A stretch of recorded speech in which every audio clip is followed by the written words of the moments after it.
All right, guys, this is Crazy Kevin. I'm here with Roxanne Modaferri. Roxanne, how we doing? Fantastic. Thanks for asking. No problem. And it's been a little bit since we've seen you. It's been like 2022 since we've seen you in the cage. How's retirement been, and what have you been up to? It's been a wild ride, sort of. I got a job teaching English in the morning, and then I teach jujitsu in the evening. So that's awesome. It took me about a year to get into that. I was trying to I was trying to figure out what I wanted to do, what I do full time, what I do part time. A couple thoughts that I had didn't quite work out. So I ended up getting a great job, but now I'm so happy with the English school that I'm at. And I got married and I'm pregnant. So Wow. Yeah, you got a little bit of everything going on.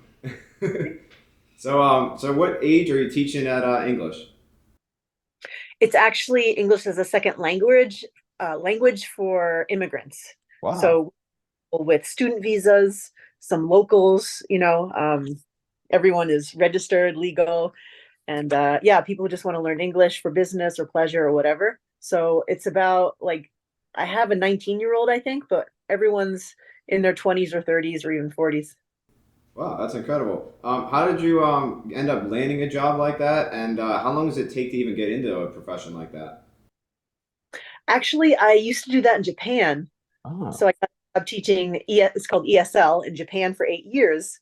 And then when I moved back to the States, I never thought that I'd get something like that again. I figured I'd have to enter the public school system. And when I substitute taught, oh, it was so hard. It was so hard. I hated it. Like, I love kids and I wanted to help the youth, but it was awful. So I came home in tears like every day. Um, and then on Indeed, I was searching for teaching jobs, Indeed.com, and an ESL job came up, and I thought, "There's ESL in Vegas, cool." So I applied, and they hired me.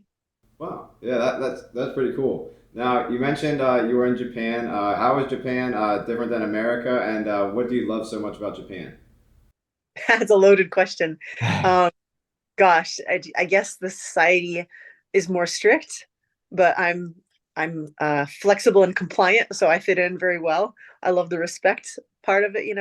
Um, Not always compliant, but more than many Americans. Um, yeah, I loved living there, but my life is here now in America. That's awesome.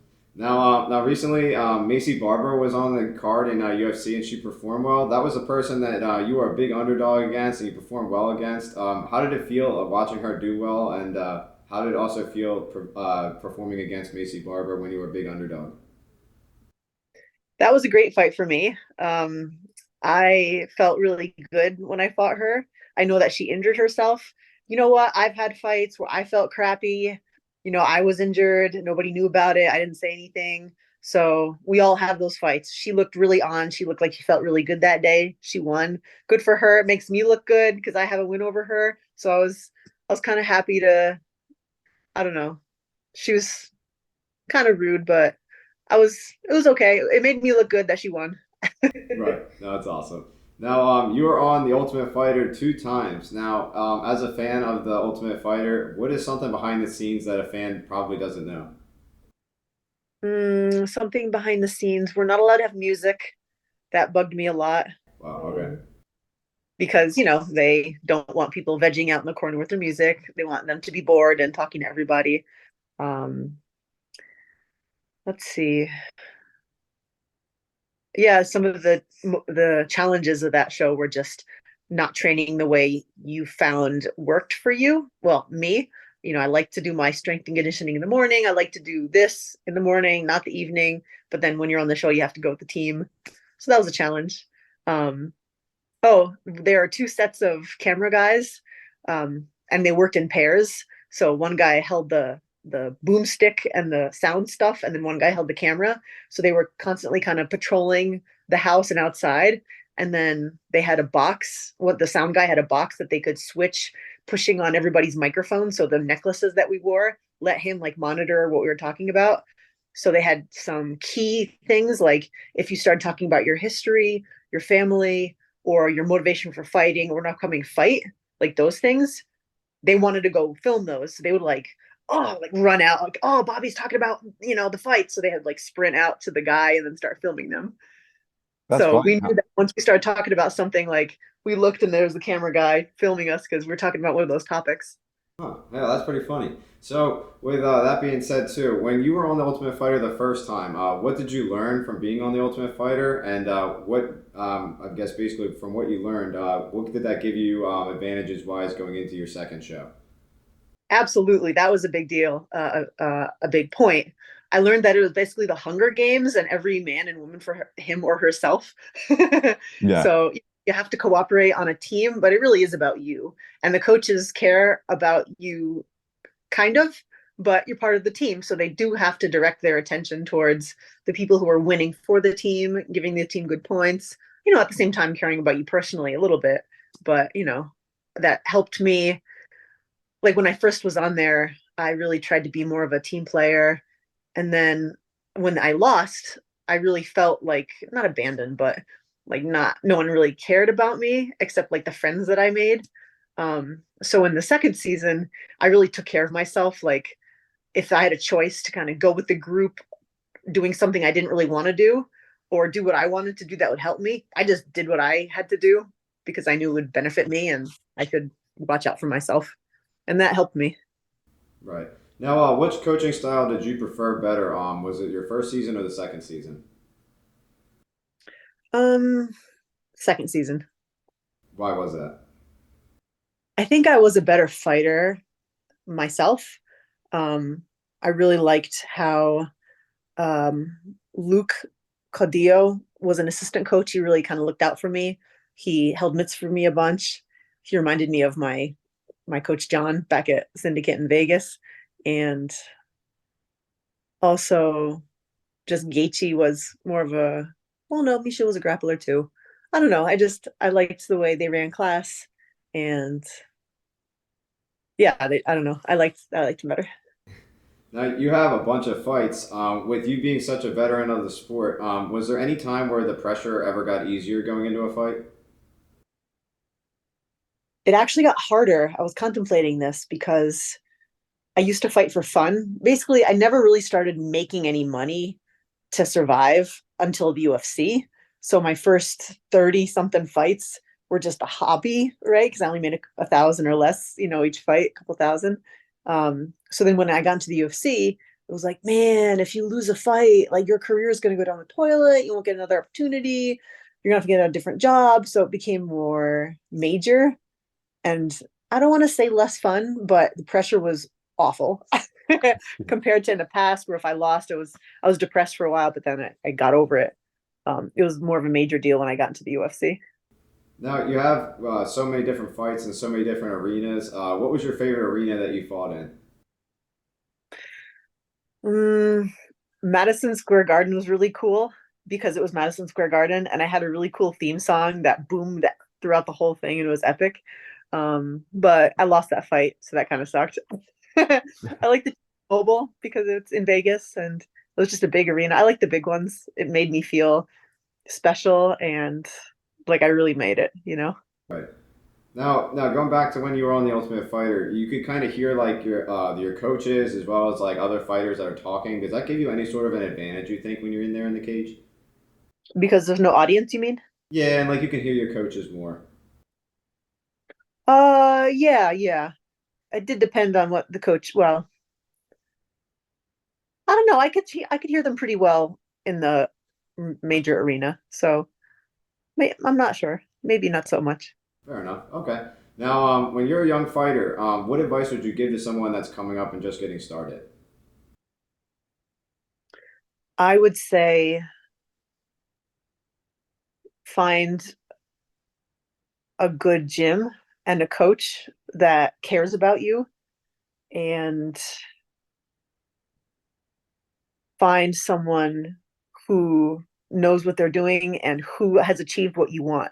It's no use like taking advice from someone who has a completely different style or goals. Like I really felt better in my syndicate gym because I really felt like the coaches were focused on me and helping me improve and win. So, but then again, there are several different things. Like some people I feel like tend to value the training partners more. Some people tend to value the coaches more. There's got to be like a mix. I always did better with like good coaching. Um, I don't know. Everything's important, but just try to recognize there are different aspects of it. There's the coaching aspect, there's the training partners aspect. Oh, one thing.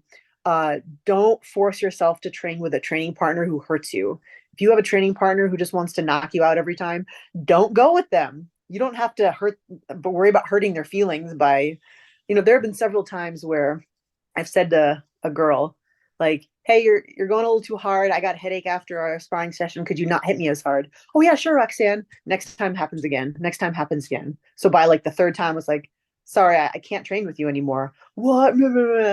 Whatever. You hurt me. You're not helping me. So we're not training together. So don't be afraid to take care of your brain. That's my major advice to everybody. I think that's really important that people definitely need to speak up when they're sparring because it's definitely important to take care of your body because, if you get hurt in the gym, you're not going to be able to go out there and fight and then you're not going to be able to make money. So, yeah, it's definitely important. I definitely think that was good advice that you added in there. Now, you had so many fights, over 40 plus. Which one do you think was your toughest one? I think the ones that just came to mind were Vanessa Porto, Jennifer Maya, and then Viviane Araujo. And those are because I felt really frustrated. Like they hit really hard. Um, I know Jennifer Maya missed weight on her second fight that we had, but they just felt really strong, stronger than me. They hit really hard. I got frustrated. I couldn't take them down. And Viviani was like boxing queen footwork. Like I freaking couldn't catch her. I was just whiffing just to either side of her face, and she just like step this way and step that way. I was like, I can't catch her. So those are like my most frustrating ones, those Brazilians. Right. Now, win or lose, what was your best post fight meal that you had? Oh, I love Mexican food, so probably nachos or tacos or something. Yeah, that does sound pretty good. Now, I always wondered too, when you just make weight, what do you typically eat to rehydrate? Um, let's see. I always drink Pedialyte, some kind of electrolyte drink, in addition to water and coconut water for the beverage. And then for food, I try to mimic like what's clean and won't upset my stomach. And when I'm traveling, that tends to be Mexican food, like rice and beans and, meat, lean meat. So chicken, I usually have like some kind of chicken tacos or chicken burrito and cheese. And the cheese is salty, so I want to regain the salt. So I just go with Mexican, man. Yeah, yeah, that definitely sounds good. You definitely can't be Mexican. I definitely like that. Now, for someone that might not have seen you fight before, how would you describe your fighting style to someone as a superhero or an anime character? Can I go D&D barbarian class? Yeah, yeah, there you go. Just kind of march. I love marching forward, just swinging my weapons. Um, Maybe let's see here, anime. I admire Naruto. I guess he pretty much rushes forward too. I pretty much rush forward and try to catch people, and yeah, maybe Naruto or the Dungeons and Dragons barbarian class. Nice, nice. That's awesome. I tried to play a wizard on my second run through of Skyrim. I like Skyrim. Uh-huh. And I sucked. Like I was weak. I kept getting killed. I was like, why am I not doing well with this wizard class? And my husband said, it's because you're a barbarian class. I thought, oh yes, that's right. That's awesome. Now, you mentioned you like Skyrim. Do you do any sort of streaming or anything like that? No, I don't know. I don't feel like I have the time or, I mean, I don't want to like streaming for money, like sort of thing. You mean? Yeah, yeah, I guess. It's coordination rather. I want to just get on, play, get off sort of thing. I just don't want to time any streaming, but I play Skyrim, Baldur's Gate, and I'm trying to get into tabletop D&D nowadays. Nice, nice, very cool.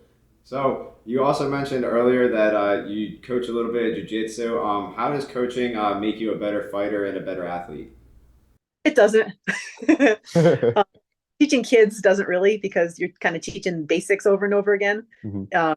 I taught adults a little bit, but for a couple of months. But then after that, I got taken off and just teaching kids is my thing.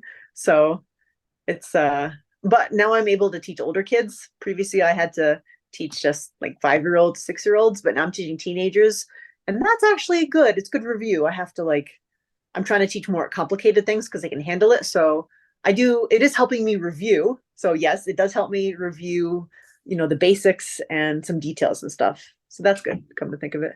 Nice, nice. Now, I briefly mentioned to you that I'm a Taekwondo instructor and I teach about 150 students at my location. Now, my question to you is, what advice would you give to those students to keep coming into the gym every single day to keep getting better? Hmm. I would say it always helps me to have like a goal or something specific I'm looking forward to. Like, okay, today I'm going to get better at my cross, or today I'm going to make it really straight, or, today I'm going to get better at this technique, or I'm going to focus on this. Like, try to have something you're looking forward to in the class. Or even if it's like, hey, I can't wait to see my bro, that's cool too. Nice. Yeah, no, I definitely think that's good advice. Roxanne, last thing before we let you go, any last message to the fans that are going to be tuned into this video? Just thank you so much for watching me, and I'm really happy that I haven't been forgotten yet. I know I haven't fought for a while, but thank you for being interested in my career and my life, and that makes me really happy. So thank you. Yeah, no problem. And we thank you for coming on because you're an awesome fighter and definitely an awesome person. So thank you for coming on, and hopefully in the future we can maybe book another one. Yeah, absolutely. Thank you, Oh, Kevin. yeah. Yeah, no problem. All right, Roxanne, take care. Have a good night. All right, you too. All right. See See you you later. later. Take Take care. care.